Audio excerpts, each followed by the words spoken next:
स्वामी जी अब आते हैं जरा दूध पे। दूध के बारे में हमने अपने कार्यक्रम में स्वामी जी शुरुआत में बताया कि गाय और भैंस का इस्तेमाल हम सदियों से जमानों से करते चले आ रहे हैं। गाय के दूध का इस्तेमाल पिछले 6 से 8 हजार साल से हम सब कर रहे हैं, जबकि भैंस के दूध पिछले 4 से 5 हजार सालों से पिया जा रहा है। तो स्वामी जी इन गाय और भैंस के दूध में क्या फर्क होता है, एक तो ये फर्क बताइए, और क्यों अक्सर ये कहा जाता है कि बच्चे को गाय का दूध दीजिए और बुजुर्गों को भी गाय का दूध दीजिए। गाय के दूध में और भैंस के दूध में ऐसा क्या फर्क है? तो देखो, एक तो उसको पचाने के लिए रोज सूर्य नमस्कार करें, रोज दंड बैठक लगाएं पावर को। फिर भैंस का दूध पहलवानों के लिए, जो बहुत बलवान है, जो पूर्ण निरोगी है, उनके लिए। हम यहाँ कोई पक्षपात नहीं कर रहे हैं। गाय हमारी माँ है तो भैंस भी अंटी उंटी लगती होगी, तो इसलिए अब जो है वो एक महारानी थी ना, पिट्रो क्या नाम था उसका, वो तो गधी के दूध को सेवन किया करती थी, उसी से नहाया करती थी।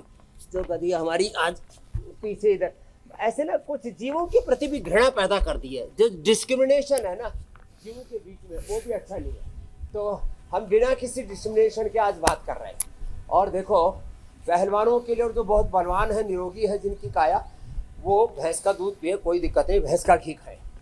गाय का दूध अमृत है, उसको दूध नहीं, शास्त्रों में अमृत कहा है। गाय का घी भी अमृत है। और अगली बात जो बहुत ही महत्वपूर्ण है वो ये है कि छोटे बच्चे हों, और वो भी देसी गाय।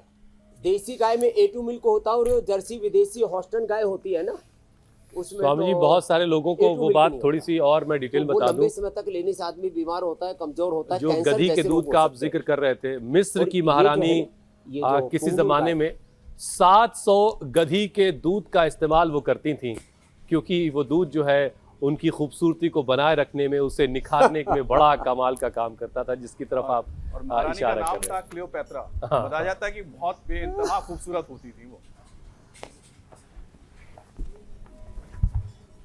हाँ, तो भाई देखो, अब 700 गधी पालना तो बड़ा मुश्किल काम है। गधी की डिमांड भी बढ़ जाएगी। ये गधी वाले 2 काम करते हैं इससे, क्लियोपैत्रा बनेंगे सभी। अरे ये पिछली बार जब मैंने बताया था गुरुकुल बन रहा था, ये 5 मंजिल ऊपर तक, 10 मंजिल ऊपर तक सामान लेकर के चढ़ जाती है। बड़ा पुरुषार्थ करती है, इसकी बड़ी महिमा है, गधी की भी और गधे की भी। ये आदमी गधी और गधा जितना भी पुरुषार्थ नहीं करता है, पड़ा रहता है, इसलिए बोलते गधा कहीं कर। मैंने कहा गधा को क्यों शर्मिंदा कर रहे हो, ये तो गधे से भी बेकार है। ऐसे मस्टंडा पड़ा हुआ है।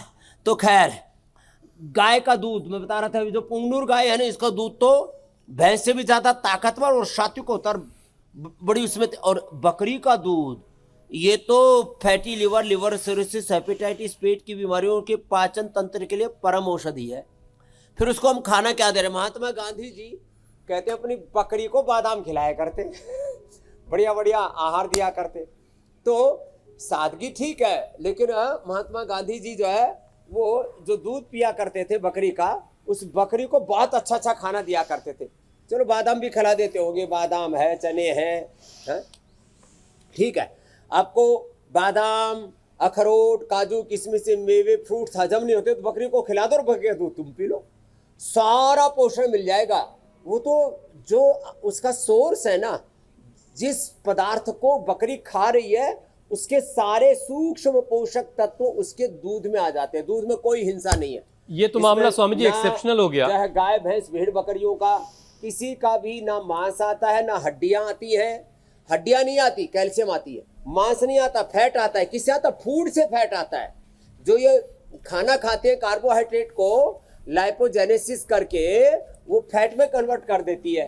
तो मिल्क में फैट है लेकिन मांस नहीं है, कैल्शियम है लेकिन हड्डियां नहीं है।